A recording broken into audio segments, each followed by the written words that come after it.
오늘 은혜 받으실 말씀은 사도행전 20장입니다.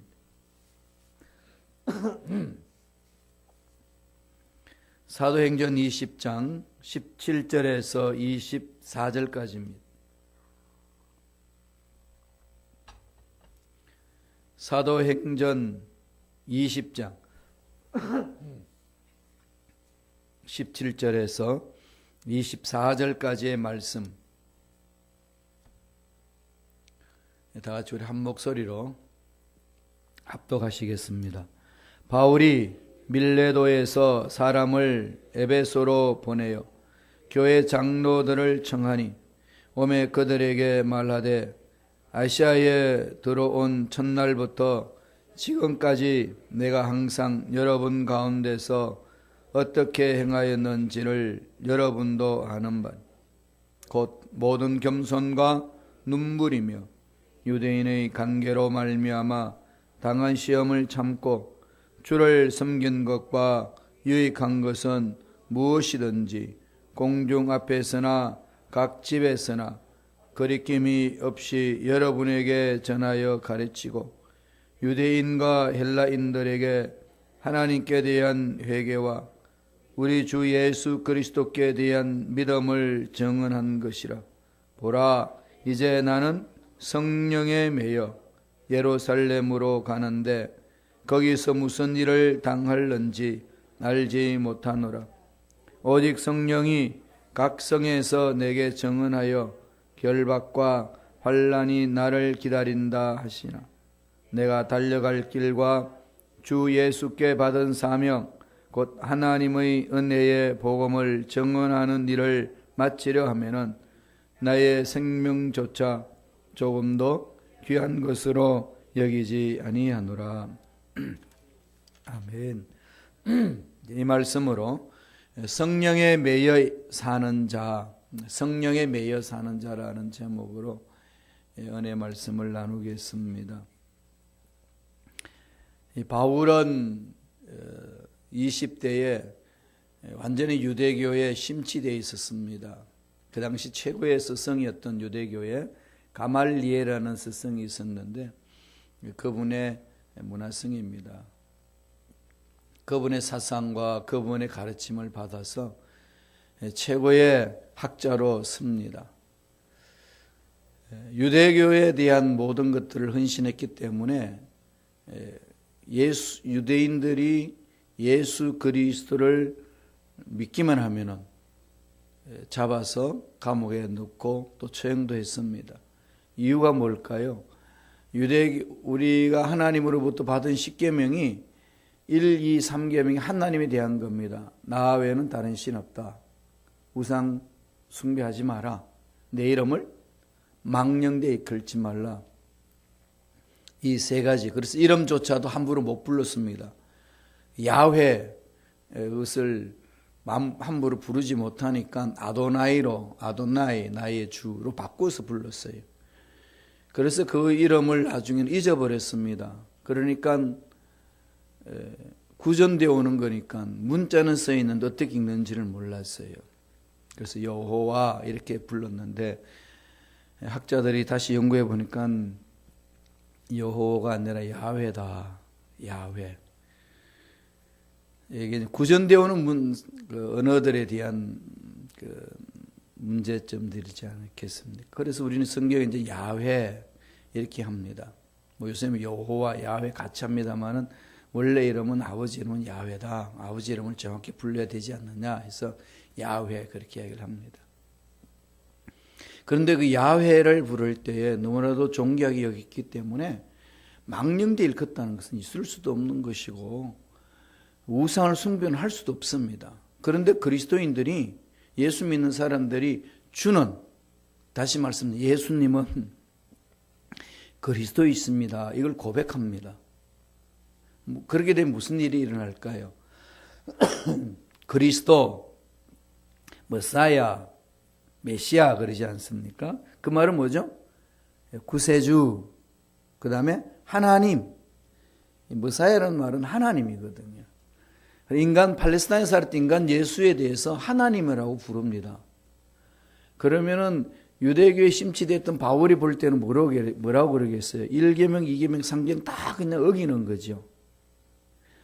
그런 것을 목숨같이 믿고 가는데 그렇게 고백하니까 인간이 메시아로 믿지 않는 이상은 인간을 하나님이라고 부르는 것은 완전 우상숭배입니다. 그러니까 그렇게 부르짖는 사람을 잡아서 이렇게 죽여야 참 야훼 하나님을 섬기는 자의 삶입니다. 그러니까 바울이 얼마나 열심을 냈는지 그렇게 말하는 제자들을 쫓아다니면서 예수 믿는 사람 잡아서 이렇게 감옥에 넣고 괴롭혔습니다. 그가 다메섹 도상에서 다마스커스죠. 다마스커스 거기서 부활하신 예수님을 만납니다. 깜짝 놀라는 거죠. 그럼 묻습니다. 당신 누굽니까? 네가 핍박하는 예수다. 그는 인간으로만 알았는데 부활하셔서 성천하시고 완전히 하나님이심을 이제 다시금 체험을 합니다. 아, 하나님이 인간으로 오셨었구나. 그걸 몰랐던 겁니다. 하나님이셨는데 하나님으로 살지 않고 인간으로 삶을 살았던 그 예수를 메시아로 알아보지 못했습니다. 지금 유대인들도 그렇습니다. 그렇게 뒤집어졌어요. 그때 하나님이 불러서 빛을 봤으니까 눈도 멀고 음성을 들었으니까 너무 떨리고 그때 완전히 자기 삶이 180도로 바뀌어집니다. 그 이후부터 사도 바울은 늘 성령에 이끌려서 삶을 살았습니다. 예수님이 이 지상에서 생활하셨을 때 성령에 의해서 잉태했고 성령에 의해서 침례받았고 성령에 의해서 광야에 시험받았고 성령에 의해서 능력 사역을 감당했습니다. 성부, 성자, 성령 삼일자 하나님이 협력하여 선을 이루시는 그 역사를 그대로 표현한 거죠. 여러분 삼위일체 하나님을 잘 이렇게 이해하셔야 돼요. 잘 모르시겠으면요 요한복음 17장을 계속 읽어보세요. 다시 한 번 더 말씀드리면은 하나님은 세 분이에요. 세 분인데 하나라고 그럽니다. 그게 삼위일체 트리니티라는 뜻은 한 사람이 세 가지 역할을 하는 게 아니고 세 분이 하나입니다. 이렇게 보셔야 올바르게 삼위일체를 이해할 수 있어요. 성부 하나님이 계시고 성자 하나님이 계시고 성령 하나님이 계시는데 그분은 하나라는 것은 본질이 하나라는 거예요. 동일 본질 이렇게 합니다. 호모우시아스 이렇게 이야기를 하는데 동일 본질이라는 것은 거룩이 하나고 사랑이 하나고 능력이 하나고 영광이 하나고 각각 다른 게 아니라 동일합니다. 본질이 동일하다고 그래서 하나라는 거예요. 그래서 한 분이라는 말을 그렇게 쓰는 겁니다. 그런데 그게 와전되다 보니까 한 사람이 세 가지 역할을 한다. 이렇게, 그건 이단이에요. 그건 이단으로 정죄받은 설명인데 오늘날까지도 그렇게 이해하시는 분들이 많습니다. 그러다가 보니까 삼위일체는 못 닮아가요. 삼위일체 하나님 요한계시 17장에 보면은 서로 섬겨주고 서로 영화롭게 하고 서로 사랑합니다. 그렇게 계시거든요. 하나로 계시는 건 사랑이 같으니까. 그럼 우리는 그분을 닮아야 되니까 교회 공동체에서는 삼일체 하나님을 체험하면 할수록 하나님 닮아가면 닮아갈수록 분쟁이 없습니다. 서로 사랑하고 서로 세워주고 서로 높이고 서로 영화롭게 하는 거죠. 하나님의 은혜 안에서. 그게 삼일체 하나님이에요. 삼일체 하나님 모르니까 내 생각만 옳고 너는 틀렸고 내 방법은 옳고 네 방법은 틀렸고 이런 분란이 생기는 겁니다. 이 삼일체 하나님에 대한 것이 너무나도 신비롭기 때문에 다 이해할 수는 없는데 기본 삼일체 하나님이 성경에서 가르쳐준 내용마저도 모르니까 마음대로 신앙생활해서 어려움을 겪는다는 거죠. 그게 지상에 일어나는 교회의 문제점입니다. 제가 권면하는 것은 요한복음 17장을 많이 읽어라. 저는 늘 그 말씀을 하는 거죠. 성경에도 창세기에도 우리의 형상을 따라 그렇게 하잖아요. 1장에서 그죠? 26절에서 28절. 그리고 마태복음 28장 18절에서 20절에도 아버지와 아들과 성령의 이름으로 침례를 주오. 이렇게 다 역사를 하고 그분들이 어떻게 계시는가 요한복음 17장에서 잘했어요. 그러니까 그런 성경을 연구하면은 하나님이 어떤 분인지 알고 그분을 닮아가니까 신앙생활을 어떻게 하는지 알게 되는 겁니다. 사도 바울이 다메섹 도상에서 그걸 체험을 합니다. 그 이후부터는 목숨 바쳐 그 성령에 매여서 삽니다. 성령에 매여서 사명을 감당하는 것을 오늘 본문에서 가르쳐 줍니다. 말씀을 볼까요? 사도행전 20장 19절입니다. 다 같이 우리 한 목소리 천천히 읽겠습니다. 곧 모든 겸손과 눈물이며 유대인의 간계로 말미암아 당한 시험을 참고 주를 섬기는 것. 성령에 매여 살면 사는 일을 감당한 사람의 특징을 기록하는 거죠. 바울이 밀레도에서 에베소에 있는 자기가 3년 동안 개척했던 교회이지 않습니까? 거기에 세워놓던 일꾼 장로들을 부릅니다. 고별 설교하는 내용이에요. 와라. 내가 여기서 이제 다른 데로 사역을 하러 가는데 오라고 요청을 합니다. 그래서 다 와서 그래서 눈물에 서로 이별을 하는 그 상황 속에 너희들이 알지 않느냐 내가 어떻게 살았는지 그러면서 말씀하시는 그 내용이 나는 모든 겸손과 눈물이며 그 다음에 수많은 유대인들의 관계로 말미암아 당한 시험 다 참아냈다. 인내. 세 단어죠. 겸손, 눈물, 인내. 이것이 내 삶을 대변한다. 다시 말씀드리면은 성령에 매여 사는 사람들은 이 세 가지 있어야 돼요. 첫째로 겸손과 눈물과 인내입니다. 성령에 매여 사는 사람들의 특징이에요. 그러면 성령에 매여 사람, 성령이 나의 주관이니까 겸손해질 수밖에 없어요. 사도 바울이 로마서 7장 15절에서 24절까지 고백하는 게 있지 않습니까? 참 내 마음에 원하는 건 있는데 막상 행동하는 거 원하는 대로 하지 않고 딴짓한다. 정말로 사람들 관계를 잘 회복해야지 하는데 그 사람 얼굴만 보면 막 피가 거꾸로 솟고 속이 답답하고 같이 할 수 없어서 얼굴을 돌리게 되고 저기 가면은 반대편으로 가고 이런 게 일어나니까 왜 그런지 모르겠다는 거죠. 죄도 용서를 구했고 또 용서해 줬는데 왜 그 사람 보면은 기도할 때는 그렇게 했는데 막상 보면 안 되는지 너무 괴롭다는 거죠. 그 참 위대한 사도가 사역을 마무리 지으면서 자기 마음에 있는 것, 자기 실존을 고백하는 내용이 그 내용이에요. 그러면서 뭐라고 고백합니까? 안 된다는 거죠. 자기 스스로 안 된다고 느끼니까 어디로 향할까요? 예수님을 믿지 않으면 돈으로 향하든지 쾌락으로 향하든지 술로 행하든지 글로 갑니다. 세상은. 그러나 하나님의 사랑을 알기에 성령의 능력으로만이 이 문제를 극복할 수 있다고 고백하는 게 로마서 8장에 있습니다. 바울은 그렇게 고백하거든요. 그러니까 겸손할 수밖에 없는 거죠. 성령에 매여 있는 사람은. 난 안 된다고 인정하니까 성령님만을 신뢰하는 겁니다. 성령 충만하면 내가 죽는 거죠. 나라는 존재는 사라집니다. 그게 성령에 이끌림 받는 자의 삶이에요. 그러니까 성령이 주신 은혜가 있습니다. 눈물을 쏟지요. 긍휼한 마음이 있습니다. 오늘 현대인들은 참 눈물 많이 잊어버렸지 않습니까? 저도 그 눈물 많이 잃어버린 것 같아요. 전 17살 때 몸이 아파가지고 23살까지 몸이 아프기 때문에 참 제가 하고 싶은 대로 삶을 못 살아냈습니다. 그 이후부터는 한 길로 보고 달렸어요. 왜? 그 빼앗겼던 시간을 다시 회복하려고. 그러니까 뭐 감정 변화 뭐 이런 건 사치라고 생각했어요. 뭐 어떤 힘든 일이 있고 어떤 어려운 일이 있든지 오직 그 목표를 향하여 달려가야 된다는 그 일념밖에 없었습니다.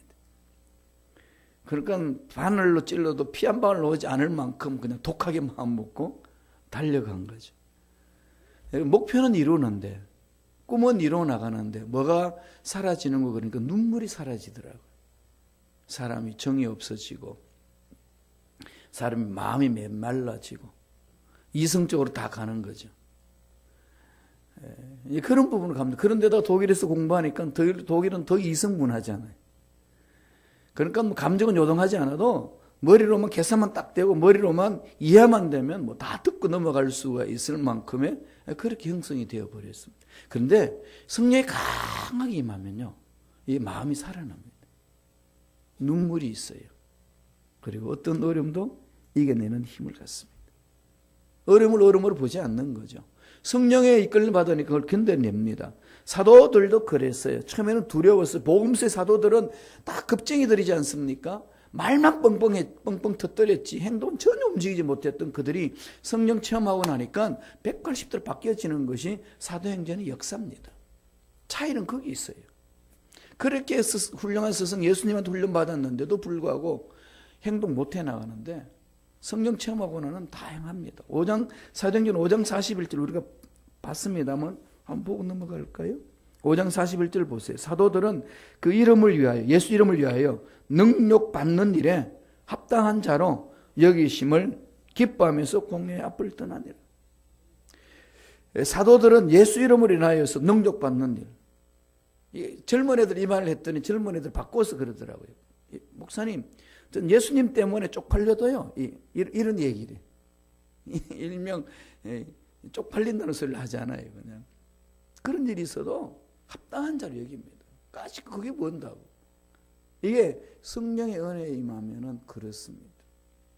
무서움이 없는 거죠. 그냥 믿음으로 순종하며 갑니다. 이고니온에서 핍박을 받았어도 제자들은요, 기쁨이 있었어요.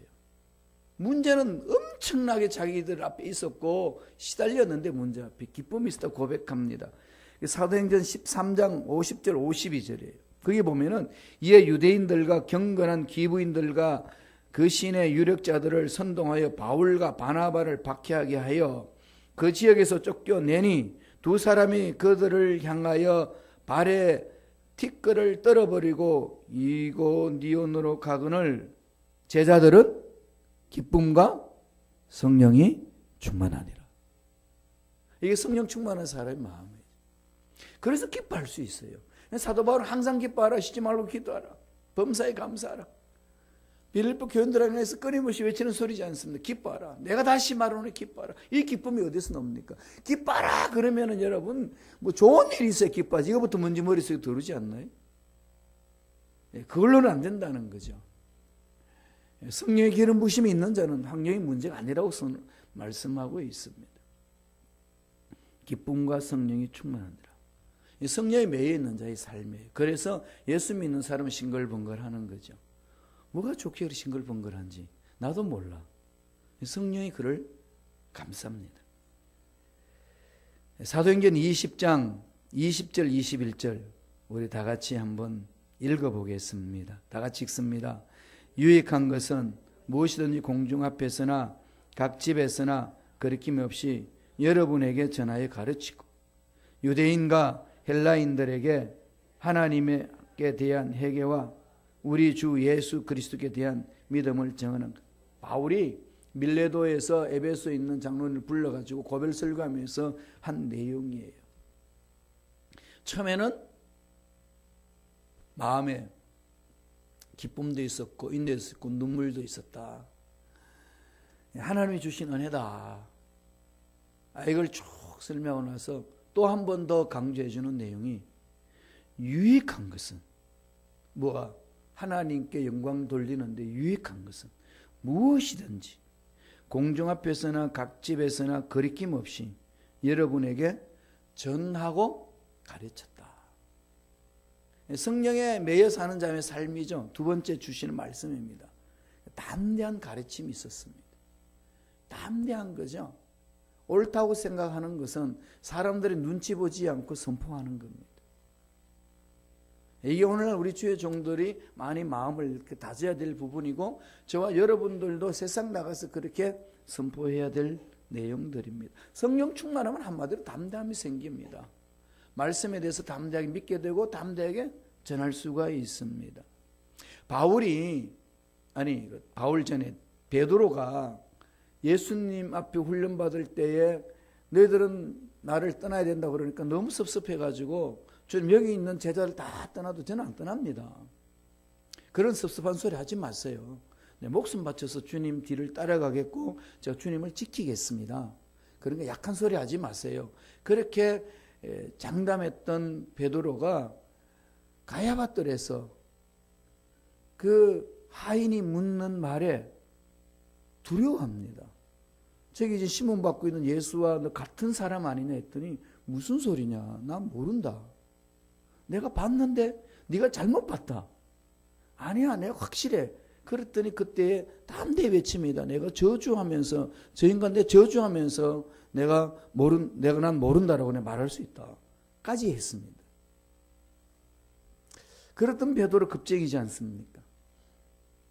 그런데 성령 받고 나서요, 성령 충만한 현상들을 유대인들이 와서 봅니다. 막 난리가 났어요. 그러니까 술 취했다. 이들이 어떻게 이런 말을 하냐? 이럴 때 베드로가 일어나 가지고 설교하는 내용이 2장 30절 이후에 나옵니다. 그 말씀을 들어보니까 그 유대인들 가슴이 찔렸어요. 이게 그냥 평범한 어부인 줄 알았더니 입에서 나오는 말이 얼마나 담대하고 지혜롭고 능력 있고 파워풀한지요. 가슴이 찔리는 거예요. 어찌하면 좋겠느냐? 이렇게 묻습니다. 그게 사도행전 2장 37절에 있습니다. 한번 보세요. 그 다음 읽어볼까요? 그들이 이 말을 듣고 마음에 찔려 베드로와 다른 사도들에게 물어 이르되 형제들아 우리가 어찌할까? 마음에 찔려 형제들아 우리 어찌할까? 이게 성령 충만한 체험한 사람들의 은혜잖아요. 베드로가 성령 충만히 설교하니까 그걸 받는 사람들도 성령을 임하니까 막 찔리는 거죠. 성령의 기름 부심이 없으면요, 목사님의 설교가 마음에 찔리면은 의심합니다. 목사님이 누구한테 내 이야기를 듣고 강단에서 저렇게 나를 찔러, 이렇게 생각하기가 참 쉽습니다. 이 부분들을 여러분 잘 받아들여야 돼요. 전번에 제가 말씀드렸는데 독일에서 와가지고 여의도 순복음교회에서 새벽 예배 설교하라고 해서 설교를 딱 하는데 설교 마치고 사무실 왔더니 전화가 한 통이 왔는데 여자 전도사에 와가지고 전화를 해서 알지도 못하는 전도사인데 나한테 따지는 겁니다. 목사님, 누구한테 내 이야기를 듣고 그 강대상에서 그렇게 설교를 하십니까? 깜짝 놀랐어요. 너 누구냐? 했더니 어떤 전도사래. 난 너 알지도 못하고 얼굴 보지도 못했고 아주 당돌하게 그렇게 와서 그 옆에 있는 이 목사님 물어봤어요. 그 누가 그러는데 누구냐 했더니 목사님 잊어버리세요. 좀 이상합니다.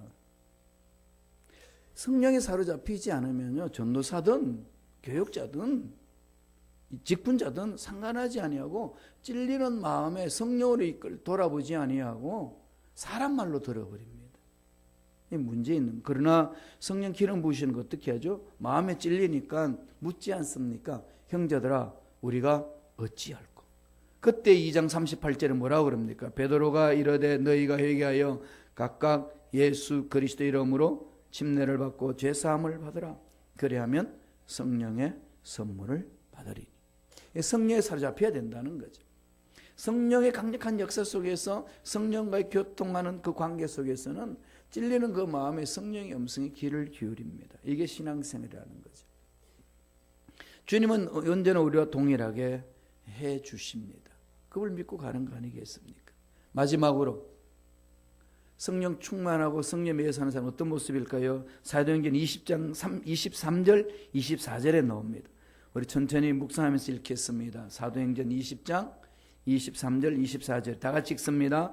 오직 성령이 각 성에서 내게 증언하여 결박과 환난이 나를 기다린다 하시나 내가 달려갈 길과 주 예수께 받은 사명 곧 하나님의 은혜의 복음을 증언하는 일을 마치라면은 나의 생명조차 조금도 귀한 것으로 여기지 아니하노라. 결단이 있는 거죠. 어떤 결단이 있나요? 성령이 임하면은요, 사도행전 1장 8절에서 성령이면 권능을 받고 정인이 된다고 했죠. 정인은 마르투리아, 말투스, 영어로 뭐죠? mother, 순교자, 순교자의 정신을 산다는 거죠. 성령의 기름 부으심이 있고 성령에 매여 사는 자의 삶은요, 세 번째로 순교적인 신앙이 있습니다. 죽으면 죽으리라는 순교적 신앙. 이게 성령에 매여 사는 자의 특징입니다.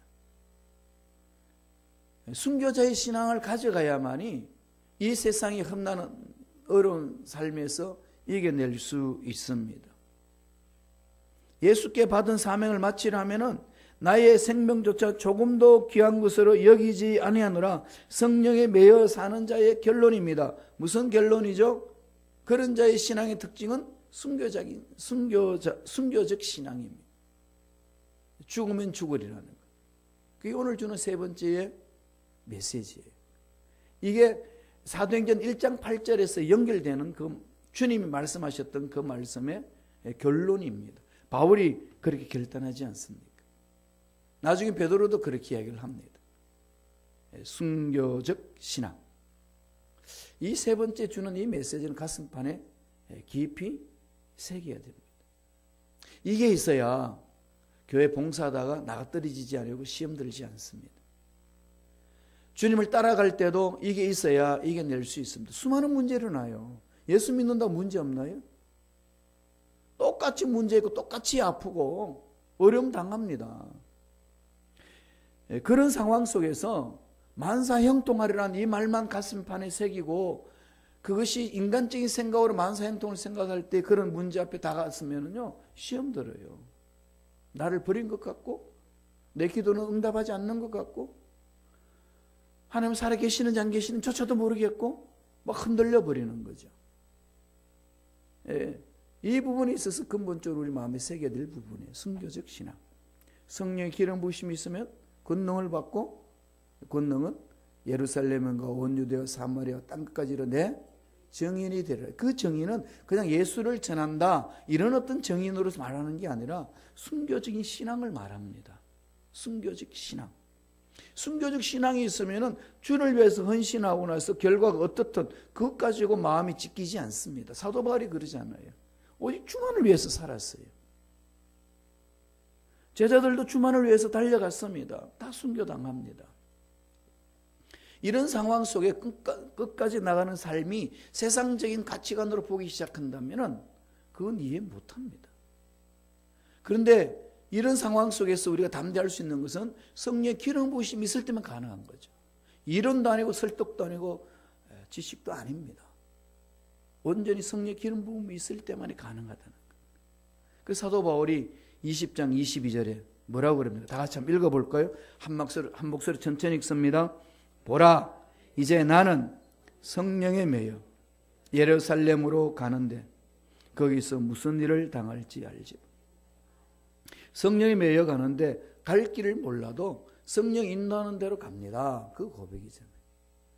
여기 이제 예수 이름으로 승리가 있는 거죠. 우리의 궁극적인 목적은 천국이잖아요. 영원히 사는 천국이지 않습니까? 이 세상에서 좋다는 돈, 명예, 이 모든 것들이 다 있는 곳 천국 아닙니까? 이 세상의 것들과는 비교할 수 없는 그것이 있습니다. 주님은 그렇게 말씀해 주셨고 성경을 통해서 우리에게 늘 말씀해 주시는데 그 말귀를 우리는 알아들어야 돼요. 그게 믿기 시작하면은 이 순교적 신앙을 가질 수 있습니다. 성령의 기름 부으심이 있을 때 성령을 받으면 권능이 임하고 땅 끝까지 증인이 된다. 모든 사람들에게 하나님의 위대하심을 드러내는 흔들리지 않는 죽으면 죽으려는 각오로 달려간다는 거죠. 따라서 저와 여러분들이 신앙의 삶은 성령을 받아서 해야 합니다. 주님이 신신당부하지 않습니까? 예루살렘 떠나지 마라. 아버지가 약속한 것 받아라. 아버지 약속한 게 뭐죠? 성령이에요. 성령을 받아야 돼요. 2019년도 성령을 받고 움직이셔야 됩니다. 성령을 따라 움직이셔야 됩니다. 그런데요, 그렇게 한번 움직여 보세요. 정말로 멋지게 풀어집니다. 정말로 멋지게 풀어지는 거예요. 그걸 체험하셔야 돼요. 갈라디아서 5장 16절 읽고 마치겠습니다.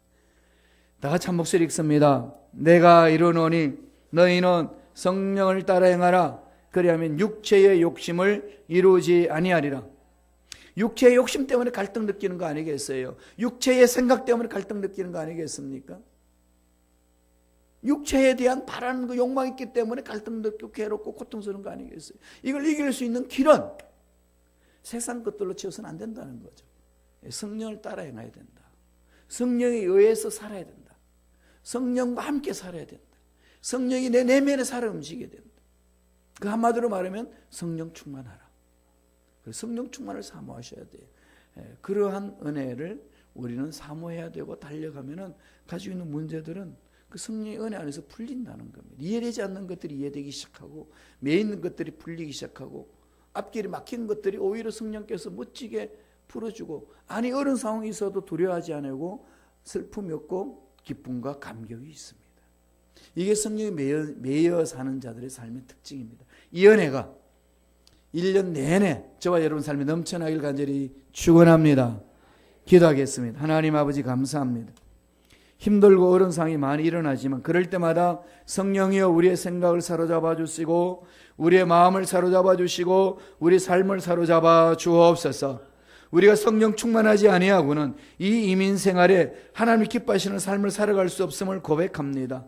하나님께서 우리에게 성령의 놀란 기름 부으심을 입게 주셔서 무엇을 해도 성령에 매여 살아가는 감당하는 일꾼들에게 축복하여 주옵소서. 한평생 그냥 살다가 그냥 가는 삶이 아니라 하나님의 심판대를 바라보며 천국에서 영원히 살 것을 소망하면서 여기에서 천국을 앞당겨 천국을 체험하는 삶이 될 수 있도록 날마다 성령이여 강하게 사로잡아 주셔서 마음의 평강과 기쁨과 의로움이 넘쳐날 수 있도록 축복하여 주옵소서. 은혜에 감사의 귀한 예물 드립니다. 드린 손길 기억해 주시고 성령의 기름 부심 있게 하여 주시고 물질 속에 하나님이 함께 하시는 은혜를 체험할 수 있도록 복으로 역사하여 주옵소서. 감사하고 예수님 이름으로 축복하며 기도드리옵나이다. 아멘. 하늘의